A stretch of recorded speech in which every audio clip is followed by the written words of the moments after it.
Okay, so what are we going to talk about here first? I think I said Pinterest, right? Pinterest is next, yes. Doesn't your wife like that? She does, yeah. I mean, I think it's a pretty popular app. It's actually funny. We are looking at doing some built-in cabinetry in our back room, and the contractor we're using, they're designing it out and so forth. And she's like, "Send me some of your Pinterest pins," I think they're called, Pins, yeah. for what you like and stuff. So I mean, I know people use it quite a bit for I think like home vision boards, I'm going to call it, like what you like. Oh, I like that in the backyard, or oh, that's really pretty, and you kind of factor all that in. So I think there's other things she uses it for, like recipes and things like that. I've dabbled around on it just because I was curious what it was, but I'm definitely not a avid Pinterester. And I'm so upset at myself. I left the notes on my desk about Pinterest, but I know they have, I think it's called ARPU, average revenue unit per Average revenue per user. Theirs is only like $6.57. Snap is like $12. Wow. Other ones, I think Facebook or something else, like $50. I mean, that's one thing that can kind of grow on this company. There's a couple other things that when I read about the company, like, oh, there could be some potential here. Let's go over the numbers for you first. We'll talk more about the company. Maybe Priscilla can go to my office and get the paper thing there. Maybe get the notes from there if you got a second.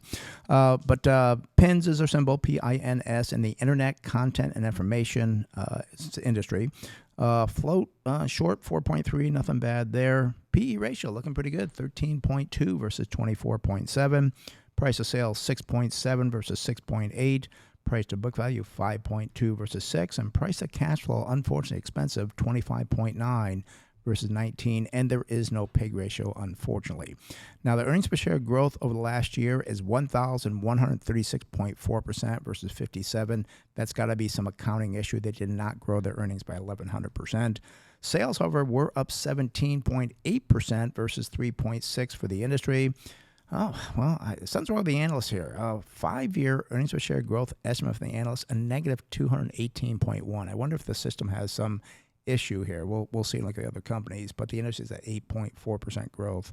They do not pay a dividend. Balance sheet. Current ratio, wow, 8.4 versus 2.2. And I'll point out the quick ratio, which is cash and short-term investments, is also 8.4. So that is kind of amazing to me that it is that high. That's a lot of liquidity. They don't have inventory, so. Yeah, no inventory. And the debt is, you can come out, Priscilla. Yeah. No, this one right here. Okay. Thank you. Smile for the camera. Yeah, no debt. So very strong financial situation there. We do see the net profit margin. Wow, 50.4% versus 29.7.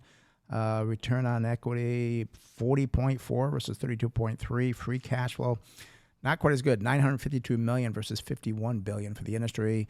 I'm hoping you got some good numbers going forward because this could be a potential good buy. What do you think? Well, looking at, and gosh, I remember kind of earlier this year, I think you have it from Barron's, but Barron's also, I think, talked about Pinterest earlier, or saw on CNBC or something, but when it was in the 20s, I remember the numbers looked pretty good on it because the 52-week range is 23.68, high is 44.79, current price, though, 35.95, so definitely recovered from that low.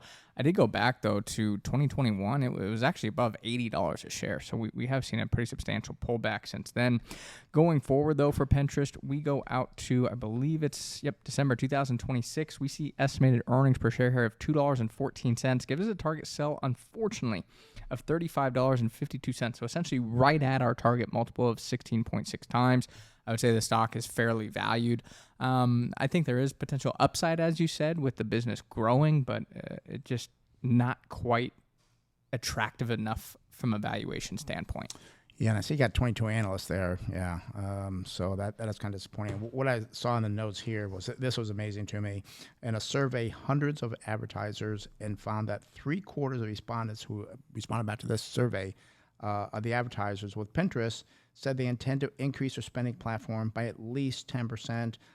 This is up from last year with a half for the fourth quarter. So more of their advertisers saying, we're getting good business from this. We're going to give you 10% more. So that's a positive. So you could see something down the road here with Pinterest. I'm disappointed that the analyst was 22, only gave away $2.14.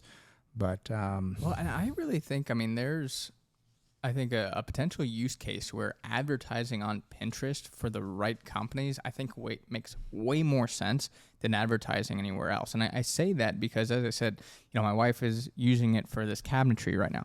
Well, what a great opportunity if you're like, a home remodeling company, or you're, a cabinetry company, and you make the wood you advertise on there. So then, they're looking at your work without even realizing it. And then it's, I think, a much more kind of dialed in advertising than if you're on Facebook or Instagram, you're just kind of scrolling and an ad pops up. It's like, wow, you actually get somebody that's interested in your product. I can definitely see, I think, the use case for advertising there. And I did see too that they're using AI quite a bit to target those people, because Pinterest, you can't buy the cabinetry through Pinterest, correct? I don't believe so. Yeah. So, but again, if you're looking in that area, it directs you to their website for somebody doing cabinetry, and the numbers were on the ARPU was $6.94 in revenue. Facebook Meta was $52 and Snap $12. So I think there's a lot of room for growth there. I think this could be one to watch, but it's not a buy, not close to buy, really. And I want to be careful here, not getting too far into the weeds of this conversation, but I was reading the other day that, in 2018 or something, Meta came out and said up to 40% of their activity that occurs on their platforms could be from AI bots. Oh. And my concern with that is, well, if I'm advertising on that platform, right? Why am I advertising if I'm only getting maybe 60% of good leads? I don't think that would be the case on Pinterest, because it's not like a peer-to-peer type thing. You're going there for yourself.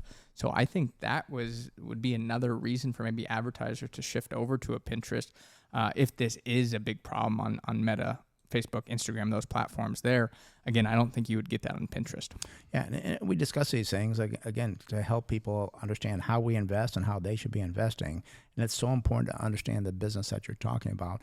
And also, I think it was last week, we did talk about the scams on Facebook, $168 billion. Remember that number I did on KUSI as well. I really think there could be something brewing for Facebook. Because Meta. Because I think there are so many concerns that it's so unregulated. And I mean, I get it all the time when we're on the platform and you get all of a sudden, it's like, that's not a real person. That's not a real person. You get it all the time. And it's like, so if that's not a real person and I'm advertising on that platform and that's counted as somebody viewing my ad, and I again, don't know the back end of it, but I'd assume that's how it works. Isn't that a problem? Like, you're lying essentially of what the numbers are that are being produced. I mean, there's some concerns, I would say. Yeah, I agree with you.